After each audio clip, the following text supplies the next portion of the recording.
Five finger classes की प्रहास की 10वीं सीरीज आज आपके सामने हैं और लगातार आपके सामने 10 प्रश्न आ रहे हैं जो आपके बाल विकास और शिक्षण शास्त्र, शिक्षा मनोविज्ञान और शिक्षा शास्त्र के क्षेत्र में बहुत ज़्यादा इम्पोर्टेंट भूमिका निभाते हैं। यहाँ पर आपके सामने जो पहला प्रश्न है वह है कि शिक्षा वह है जो जीवन की संपूर्ण सत्ता के साथ समन्वय स्थापित करने की शक्ति देती है। तो यहाँ पर आपको जो टर्म याद रखनी है वह है संपूर्ण सत्ता। संपूर्ण सत्ता के बारे में जो बात कही इन 4 शिक्षा शास्त्रियों में से, विद्वानों में से किसने कही, इसको ध्यान देना है आपको कि पहली चीज़ संपूर्ण सत्ता और दूसरा है समन्वय स्थापित करना।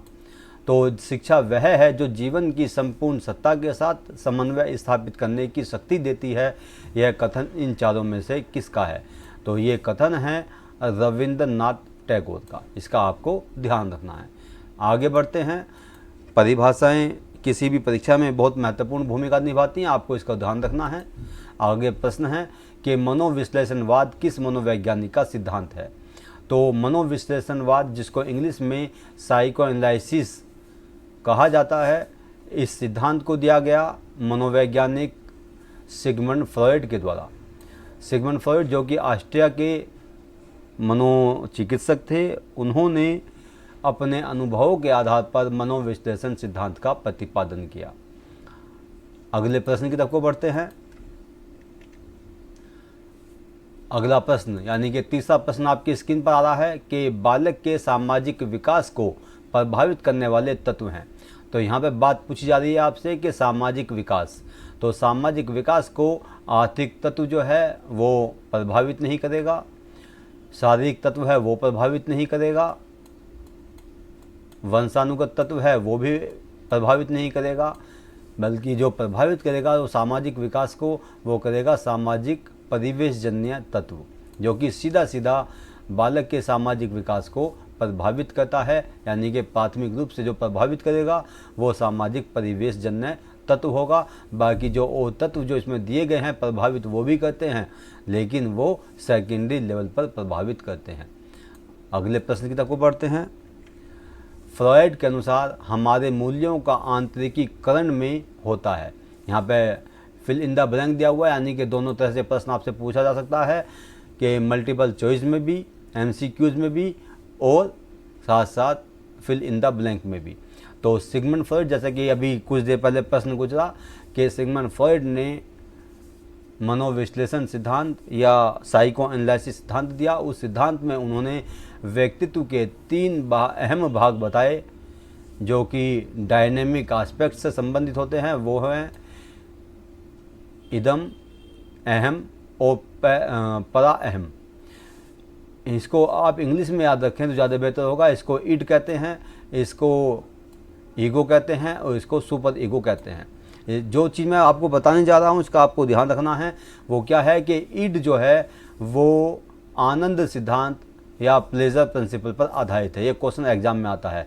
ईगो जो है वो रियलिटी प्रिंसिपल या वास्तविकता के सिद्धांत पर आधारित होता है।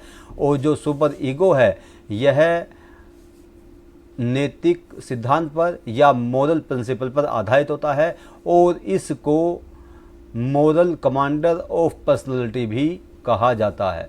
तो मोरल कमांडर ऑफ पर्सनैलिटी जब सुपर ईगो कहा जाता है, तो यहाँ पर बात प्रश्न में पूछा जा रहा है आपसे कि मूल्यों का आंतरिकरण, तो इसका सीधा सीधा संबंध जो है वो सुपर ईगो से जुड़ जाता है।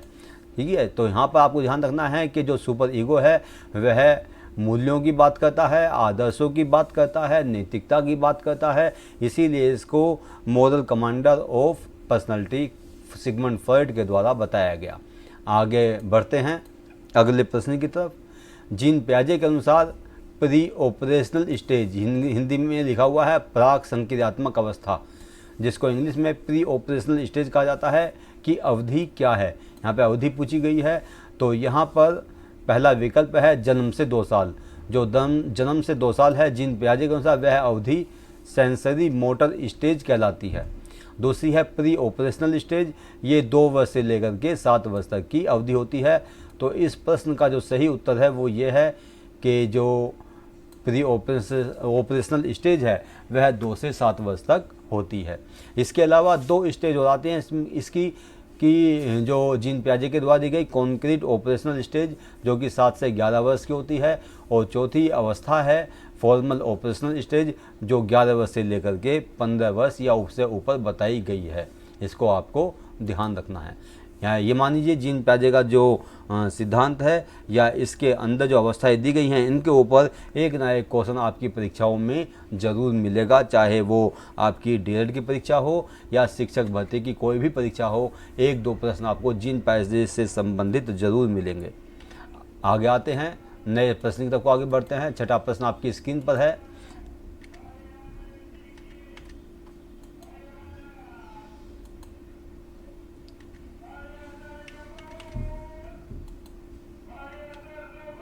कोहलबर्ग ने थोड़ा डिस्टर्ब हो गया, थोड़ा सा स्क्रीन आगे नहीं बढ़ पा रही थी। आगे देखिएगा, कोहलबर्ग ने प्रस्तुत किए हैं शारीरिक विकास के चरण, संवेगात्मक विकास के चरण, नैतिक विकास के चरण या संज्ञानात्मक विकास के चरण। तो इन 4 चरणों में से कोहलबर्ग ने किस पर ज़्यादा बल दिया, वो ये है नैतिक विकास के चरण। यहाँ पर स्टेप्स ऑफ मोरल डेवलपमेंट के बारे में कोहलबर्ग के द्वारा, लॉरेंस कोहलबर्ग के द्वारा बताया गया। उन्होंने 3 आयाम बताए जो कि कोहलबर्ग के नैतिक विकास संबंधित हैं, और उन 3 आयामों के 6 चरणों की बात जीन कोहलबर्ग के द्वारा, लॉरेंस कोहलबर्ग के द्वारा की गई। तो यहाँ पर ध्यान रखना है कि कोहलबर्ग ने 3 आयाम बताए और साथ साथ उन्हीं आयामों में से 6 चरणों की बात कोहलबर्ग के द्वारा की गई।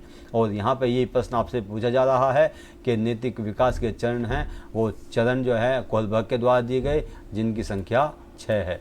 आगे बढ़ते हैं। यहाँ थोड़ा सा डिटेल में बताने की कोशिश कर रहा हूँ आपको, आप बोर होने की आवश्यकता नहीं है आपको, क्योंकि जितनी जानकारी प्रश्न के बारे में आपको ज़्यादा से ज़्यादा हो जाएगी उतना ही आपकी परीक्षा में बैठने के लिए आपके लिए ज़रूरी होगा। बहुत ज़्यादा आवश्यक है कि आप किसी भी प्रश्न के रूप को गहन रूप से समझ लें। तो यहाँ पे देखिएगा, लेव वाइगोत्स्की के अनुसार संज्ञानात्मक विकास का मूल कारण है। तो संज्ञानात्मक विकास का लेव वाइगोत्स्की के अनुसार मूल कारण क्या है, इसको ध्यान रखना है आपको। लेव वाइगोत्स्की किस देश के थे, पहले जान लेते हैं। लेव वाइगोत्स्की जो थे वो रूस के मनोवैज्ञानिक थे। इसके अलावा उनका संबंध किससे है, सामाजिक अन्योन्य क्रिया से है, या मानसिक प्रारूपों के समायोजन से है, या उद्दीपक अनुक्रिया युग्मन से है, या संतुलन से है। तो उनका जो संबंध है लेव वाइगोत्स्की का वो है सामाजिक अन्योन्य क्रिया से। क्योंकि उन्होंने सामाजिक, संज्ञानात्मक और सांस्कृतिक तत्वों पर अपने सिद्धांत में बहुत ज़्यादा बल दिया था। ये मनोवैज्ञानिक भी संज्ञानवादी सिद्धांतों के अंतर्गत आते हैं। तो उन्होंने संज्ञानात्मक विकास पर और साथ साथ सामाजिक क्रियाओं पर बल डाला, यानी कि इन दोनों के जो प्रक्रियाएं हैं, ये संज्ञानात्मक प्रक्रिया और दूसरा सामाजिक प्रक्रिया जो कि बालक से संबंधित है, इनके ऊपर या इनके संबंधों के ऊपर उन्होंने बल दिया। आगे बढ़ते हैं। 8वां प्रश्न आपकी स्क्रीन पर है कि बच्चों के सामाजिक विकास में विशेष योगदान है। बहुत ही कॉमन क्वेश्चन है, आपको देखते ही आपको अंदाजा लग जाएगा कि इसमें सही उत्तर कौन सा होगा। तो सही उत्तर है प्ले या खेल। आगे बढ़ते हैं ज़्यादा टाइम न लेते हुए। आगे सामाजिक परिवर्तन का सर्वाधिक कार्यकारी कारक है। ये भी आपको बहुत जो विकल्प देखे हैं आपने उनमें ज़रूर आपको एकदम अंदाज़ा लग गया होगा कि सामाजिक परिवर्तन का जो सबसे महत्वपूर्ण कारक है वह है शिक्षा या एजुकेशन।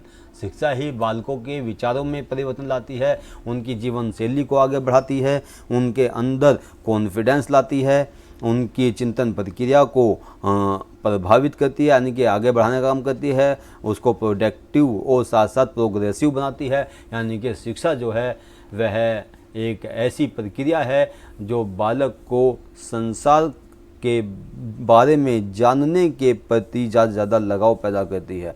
उनको संसार को ज़्यादा जानने की उत्सुकता बालक के अंदर उत्पन्न करती है और अपने आप को ऊपर उठाने में सहायता प्रदान करती है। तो आगे बढ़ते हैं 10वें प्रश्न की तरफ। अंतिम प्रश्न आपकी स्क्रीन पर आ रहा है। यह है प्रगतिशील शिक्षा में बालक को किस तरह से देखा जाता है। तो प्रगतिशील शिक्षा हालांकि प्रगतिशील शिक्षा की जो बात की वो जॉन डीवी ने की।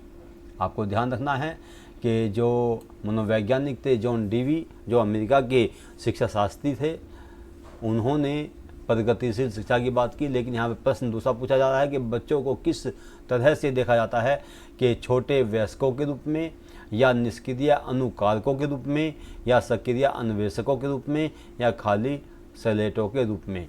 तो जो इसका सही उत्तर है वो है सक्रिय अन्वेषकों के रूप में, यानी कि जीन पियाजे जो जॉन डीवी हैं उन्होंने बालक को सक्रिय प्राणी माना है।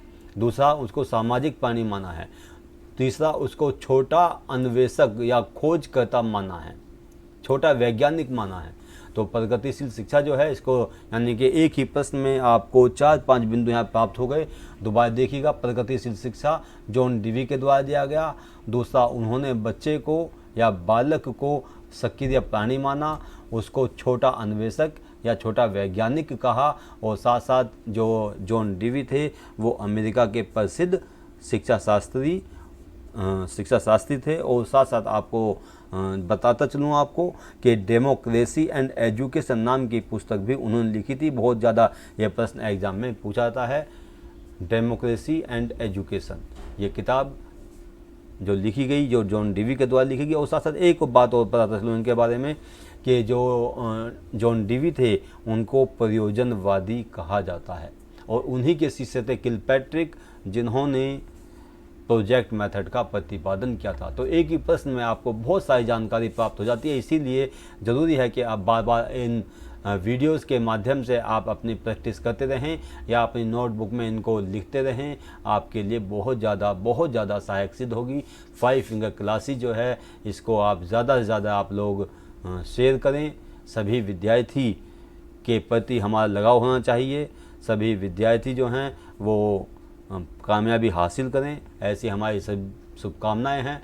तो आप सभी जो हैं इस वीडियो को लाइक करें, इसको ज़्यादा से ज़्यादा शेयर करें और सब्सक्राइब करें। धन्यवाद। जय हिंद, जय भारत।